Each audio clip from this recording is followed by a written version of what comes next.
Christmas season greetings wait minute ప్రోగ్రామ్ని వీక్షించడానికి ఆన్లైన్కి వచ్చినటువంటి మీకు ప్రభు పేరట శుభములు కలుగును గాక.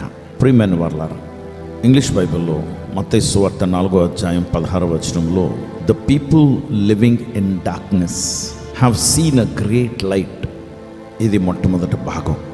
The people living in darkness have seen a great light. చీకటిలో నివసిస్తున్నటువంటి జనములో గొప్ప వెలుగును చూసి ఉన్నారు. Have seen a great light. ఆధ్యాత్మికమైనటువంటి విషయాల్ని దేవుడు గ్రంథంలో, బైబిల్ గ్రంథంలో చీకటి వెలుగుగా పరిగణించారు, వర్ణించారు. 2 భాగాలు. డార్క్నెస్ అంటే ఆత్మ సంబంధమైనటువంటి చీకటి.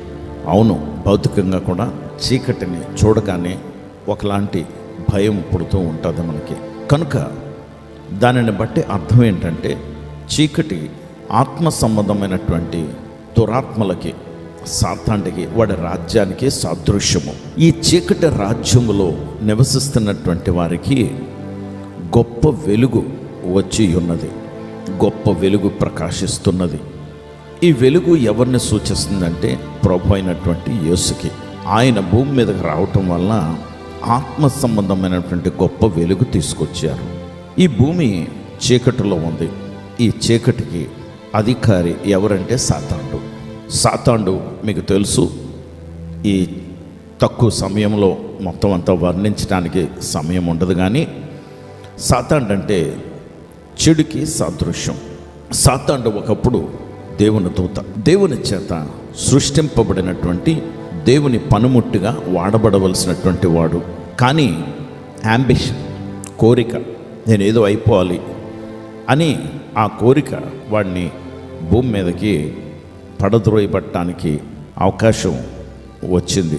అప్పుడు దేవుడు వాడిని పనిష్మెంట్గా ఇంకా ఆకాశంలో ఆయన సన్నిధిలో ఉండకుండా భూమి మీదకి త్రోసివేశారు. అప్పటికి మనిషి లేడు. మొత్తం అంతా డార్క్నెస్ అని బైబిల్ చెప్తుంది ఆదికాండంలో. ఈ డార్క్నెస్లో, ఈ చీకటిలోకి వెలుగు వచ్చి ఉన్నది.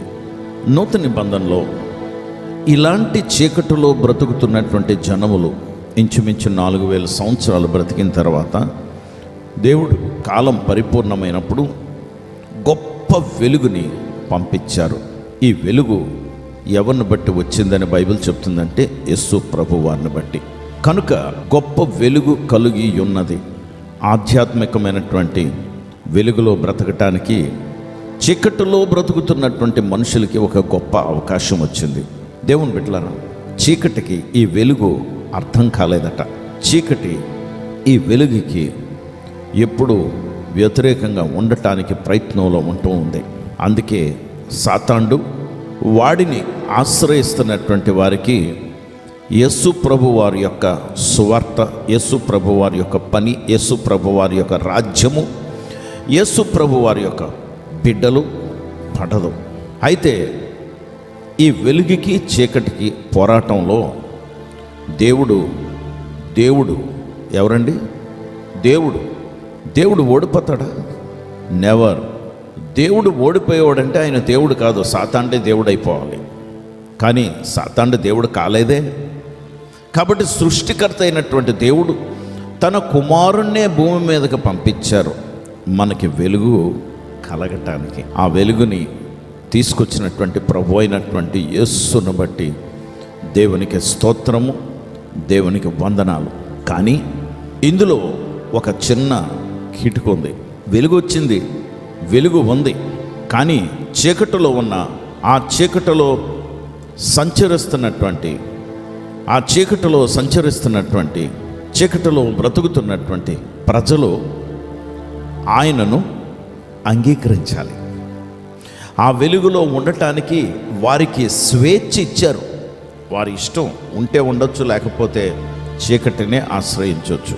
కనుక యోహాను అదే సత్యం చెప్తూ 12వ వచనంలో 1వ అధ్యాయం ఏం చెప్తాడంటే, ఎందరూ ఆయనను అంగీకరింతురో వారు దేవుని పిల్లలగుటకు హక్కు పొందుకున్నారు. ఇంగ్లీష్లో రైట్. కనుక యేసు ప్రభు వారిని రక్షకుడిగా అంగీకరించి ఆయన భూమి మీదకి వచ్చాడు. నంబర్ 1. నంబర్ 2, ఆయన దేవుని కుమారుడు, అంటే దేవుని చేత పంపబడినటువంటి క్రీస్తు మెస్సయ అని అంగీకరించినటువంటి వారికి ఆయన హక్కిస్తున్నాడు.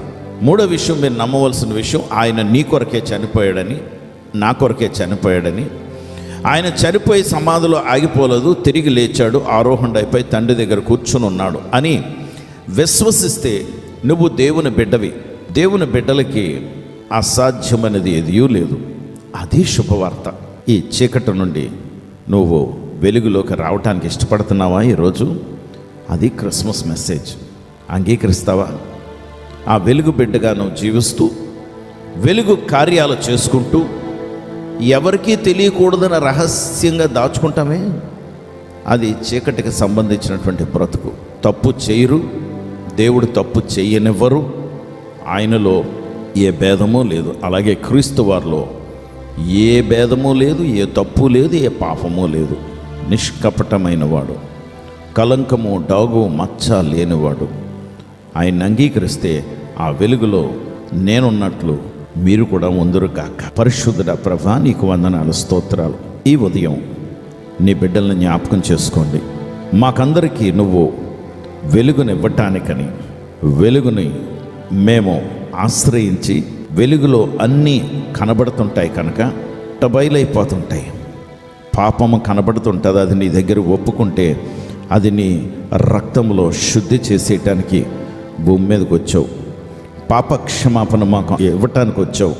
అందును బట్టి మీకు వందనాలు ప్రభా. నిన్ను అంగీకరించి హక్కులు పొందుకొని నాయన పరలోక సంబంధమైనటువంటి సంబంధమైనటువంటి జనులుగా జీవించడానికి మాకు ఇచ్చినటువంటి గొప్ప భాగ్యమును బట్టి మీకు వందనాలు చెల్లిస్తూ, వీక్షిస్తున్నటువంటి నీ బిడ్డలను కూడా వెలుగు బిడ్డలుగా చేసుకుని ప్రభా వారిని ధన్యులుగా చేయమని యేసుక్రీస్తు వారి నామంలో ప్రార్థించి వేడుకొంచున్నాం తండ్రి.